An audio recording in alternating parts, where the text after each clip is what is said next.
If you are an off-roader, a side-by-side owner, someone who collects like lightweight classic cars, or an entrepreneur, or even just like a homeowner in America that has property to maintain, I think that your respective community is going to see a ton of people buying this new $999 trailer from Harbor Freight. How does one register a trailer that emerged from a box? How much can this actually haul? How much does it actually weigh? These are questions that I'm going to try to answer with certified scales today. And the first test that I want to do is just find out if I can actually get a trailer bearing for this oddball trailer. Pull the bearing off the trailer, pull one of them off, and then go get replacement bearings. Keep them on you, keep them on the trailer. It's extremely important to have the stuff to repair one of these things because things happen. And you might have a problem where you're stranded in the middle of nowhere, you need a bearing and you can't find one. So the first test for this trailer is gonna be just finding a replacement bearing. How hard is it to get one of these? And then we'll put it in the tongue box that we're installing this trailer so that we always have it on us in case we run into a problem in the middle of nowhere. I have one of the bearings here for $4.99 or $14.99.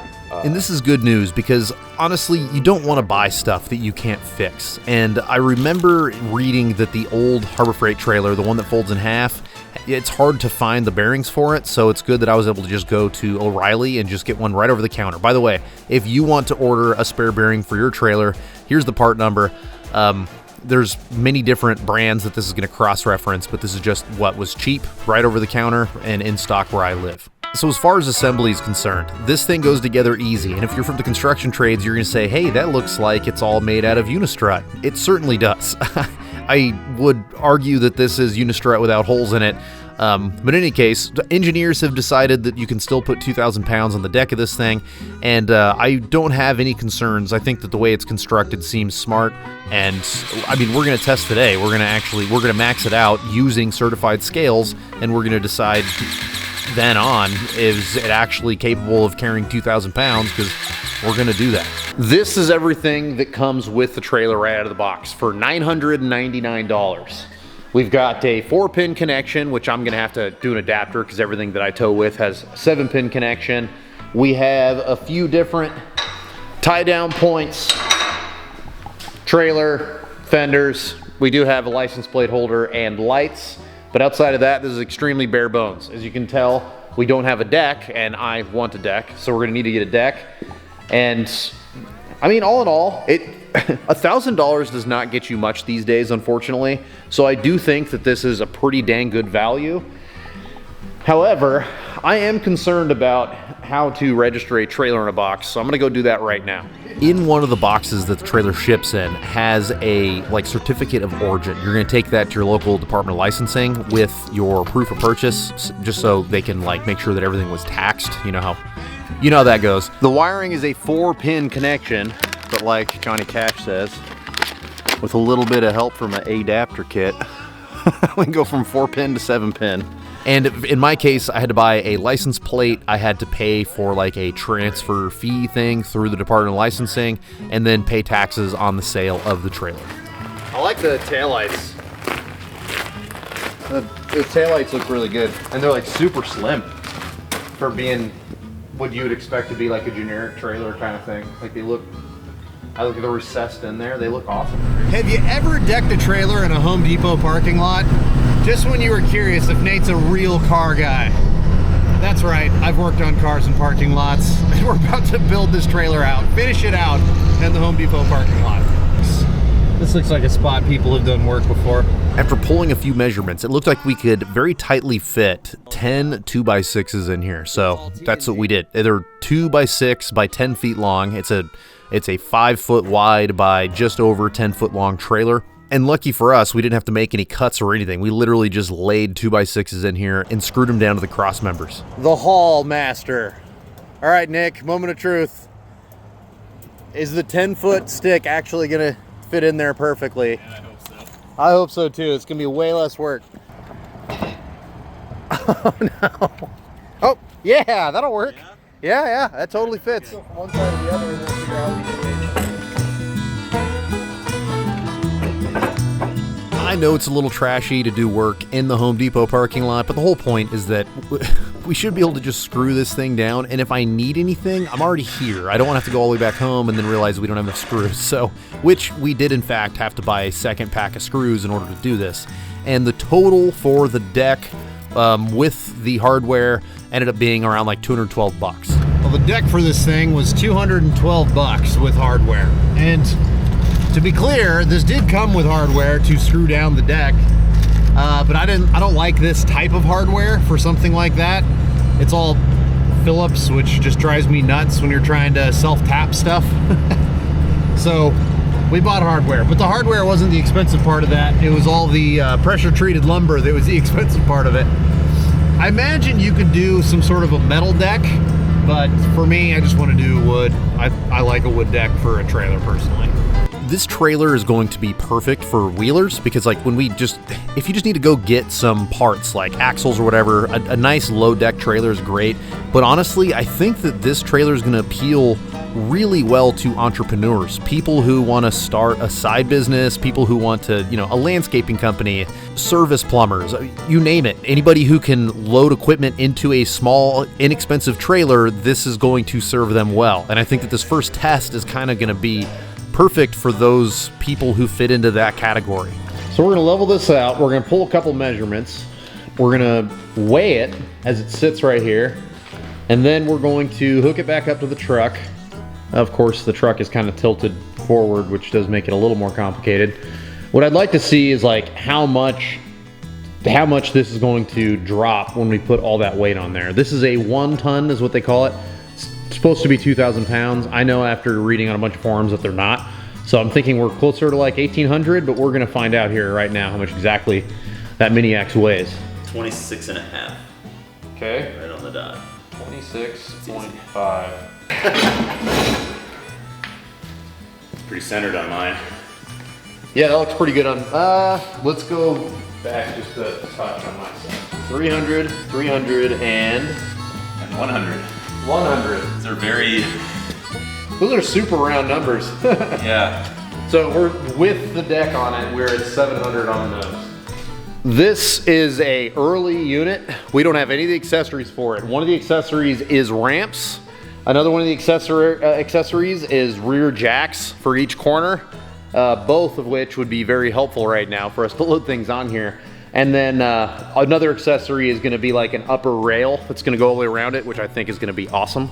There's just none of that stuff's available yet. I mean, this is just going to hit stores here in the next month or so.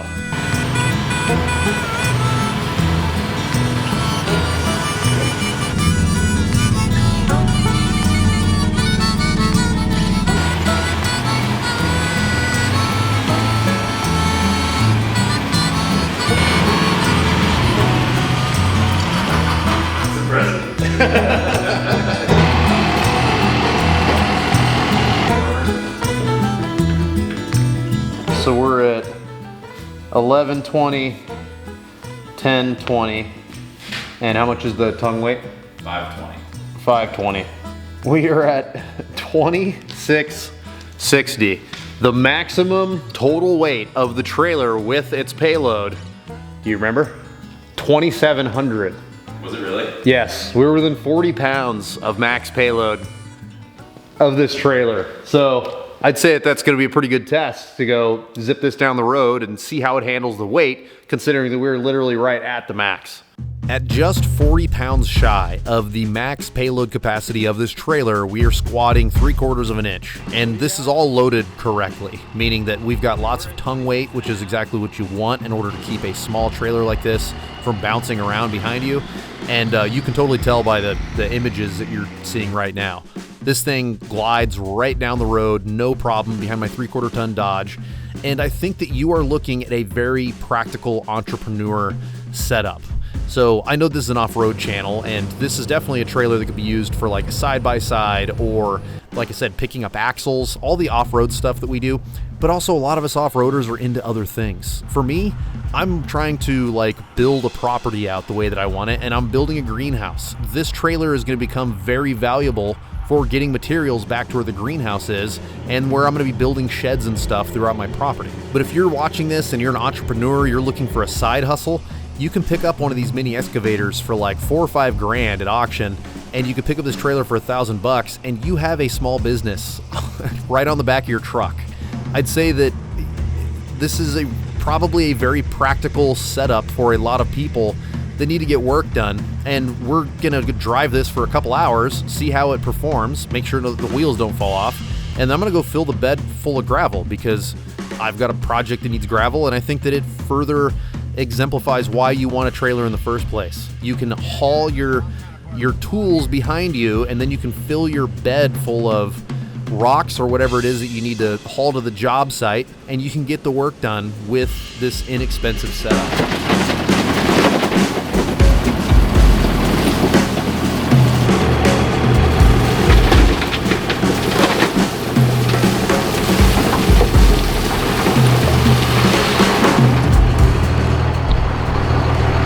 The old Dodge is squatting pretty good now, but somebody put a leveling kit on this thing, so it does that. I'd say it looks like we're ready for work, right? For me personally, this trailer represents chores. There's a lot of work that I need to do that a trailer is going to be perfect for, especially a smaller trailer. But mark my words, you're going to see a lot of people building tiny homes on these, and I think you're going to see a lot of people building off-road trailers out of these.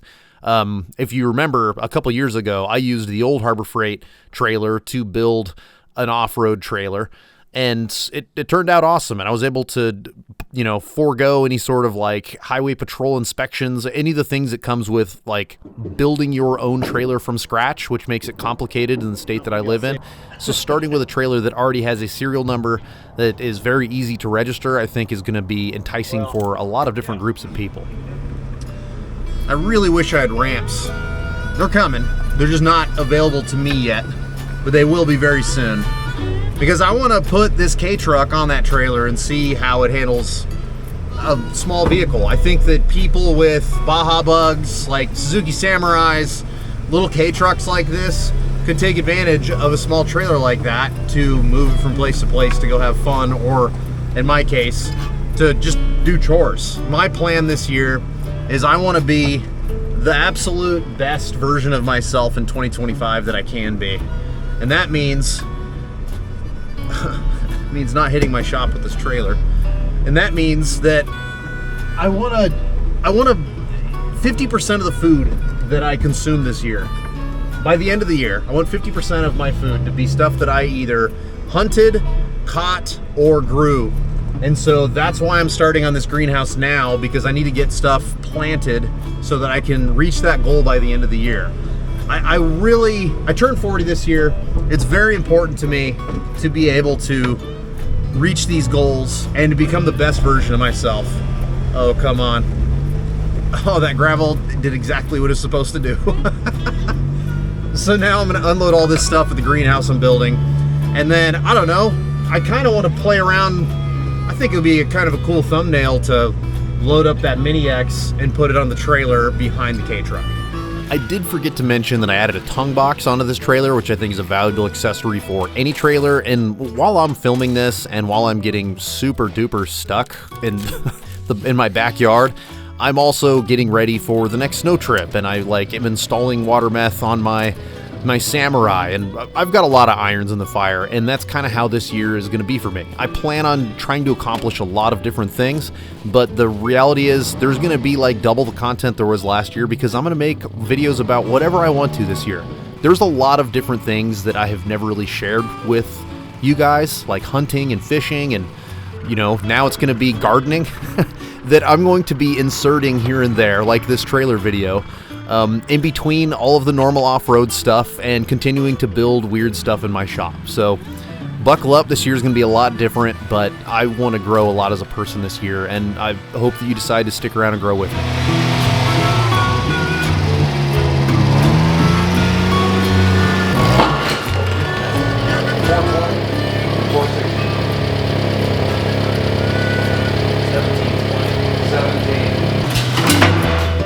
More room on my side. I think it looks right on there. This whole package is $24.20. So I think we're gonna see a ton of people buy these little Harbor Freight trailers for stuff like this. These K trucks are blowing up in popularity here in the US. We're gonna see Baja Beetles, we're gonna see Suzuki Samurais. Anything that's like sub 2,000 pounds, probably gonna be seeing these going down the highway on these little inexpensive $1,000 trailers. And I don't see any reason why that would be a problem. I mean, it fits on there great.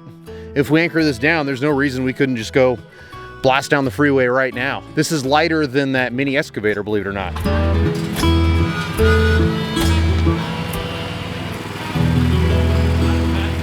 What a unit. What a good looking combination of parts and pieces we have here. I mean, sure, the chains are dragging a little bit, but that's all things that could easily be modified to I'm not sure how much towing we'll be doing with my little K truck, but I mean, just tell me this isn't adorbs. It's just, it invokes like the want to go do very small job site stuff. I hope you enjoyed my little video about the little trailer and the little truck and the little mini excavator.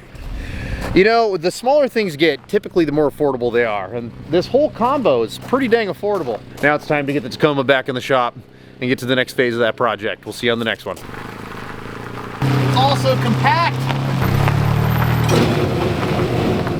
Oh, you're digging the foot in.